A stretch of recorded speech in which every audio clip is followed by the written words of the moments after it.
मुकीम अहमद साहब आपके पास जाऊंगा, क्योंकि इसमें एक बड़ी डेवलपमेंट ये है कि हॉर्मुज स्ट्रेट के पास पहुंच चुकी है टॉमहॉक मिसाइलों से लैस ब्रिटेन की पनडुब्बी।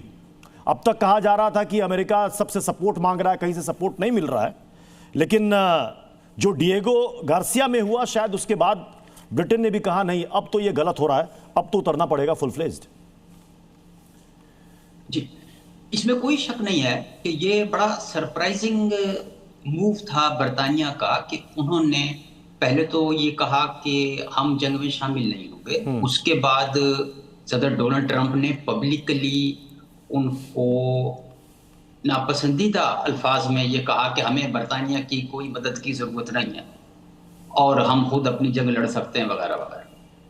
और तो उनको बड़ी एक जिसे कहते हैं ह्यूमिलिएशन का सामना करना पड़ा कि ये बरतानिया अमेरिका का बड़ा करीबी अलाई है और सारी उम्र उसने अमेरिका का साथ दिया है, और यहाँ जो है इंटरनल प्रेशर भी उनके ऊपर है, कीर स्टारमर के ऊपर, कि कुछ लोग जो हैं वो ये चाहते हैं कि ये जंग में जाएं, कुछ चाहते हैं नहीं जाएं।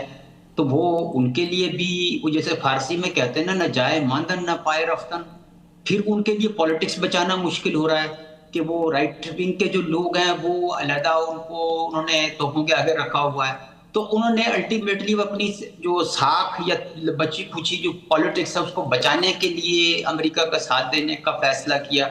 उसके अलावा कुछ फाइटर प्लेन भेजे कतर में, साथ ये कहा कि हम अमेरिका के अलाइज का डिफेंस करेंगे। उन्होंने ये नहीं कहा कि हम जंग में जा रहे हैं। फिर वो अब ये जो ताज़ा तरीन जिसकी तरफ आपने इशारा किया, इसको भी बड़ी दिलचस्पी से देखा जा रहा है कि अब ये मिसाइल से लेस जो नया शिप भेजा गया है, क्या ये वॉर का पार्ट बनेगा, क्या वो अटैक का हिस्सा होगा या नहीं होगा।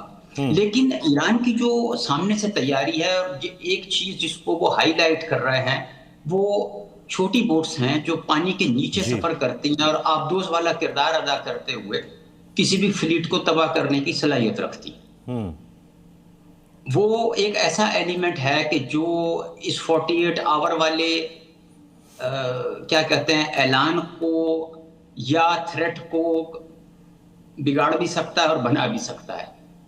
फिर ये जितने फ्लीट और टैंकर्स जो हैं स्ट्रैंडेड हुए हैं, जो गुजरने के लिए रास्ता ढूंढ रहे हैं, उनके लिए भी मसला क्रिएट हो सकता है कि उसमें भी कई ममालिक 20-22 मुल्कों के बेशुमार टैंकर जो हैं वहां पे लाइन में लगे हुए।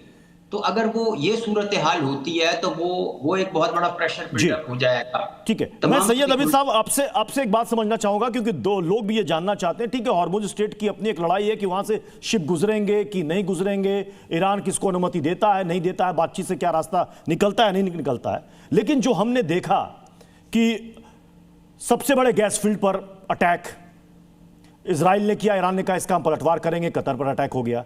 आपने हमारी न्यूक्लियर फैसिलिटी को टारगेट करने की कोशिश की, हमने भी किया। अगर अमेरिका जो कह रहा है 48 घंटे के बाद आपके बड़े पावर प्लांट को टारगेट करता है, तो ईरान फिर क्या करेगा? सारे तेल डिपो, गैस फील्ड सब कुछ स्वाहा कर देगा, खाक कर देगा। ये दुनिया के लिए सबसे बड़ा प्रश्न चिन्ह है सर। कितना बड़ा ऊर्जा संकट खड़ा हो जाएगा पूरी दुनिया के लिए?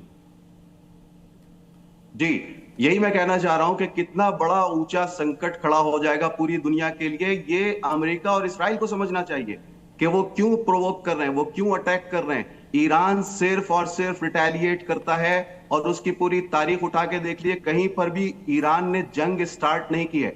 जहां तक ये पूर्व एम्बेसडर साहब फरमा रहे थे कि ईरान की तारीख देखिए तो आपको पता चलेगा, ईरान के हवाले से तो वो कुछ कह नहीं पाए।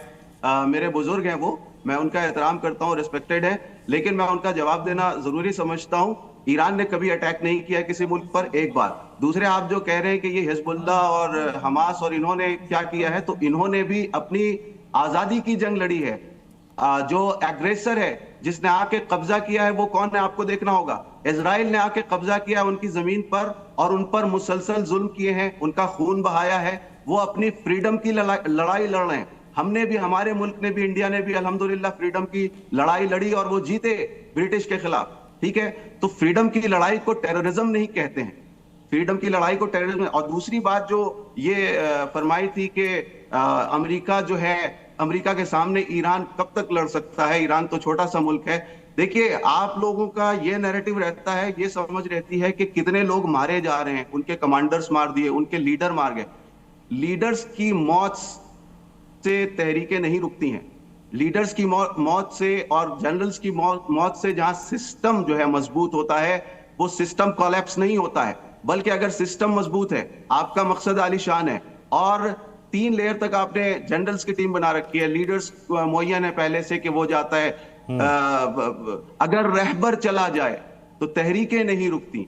जो एक सरदार जाता है तो एक सरदार आता है। ये निजाम यहां चल रहा है, जिसकी वजह से सबसे बड़े आयतुल्लाह आपने खामेनी को जब सैयद अभी साहब आपने चूंकि यहां पर लीडर्स की बात की,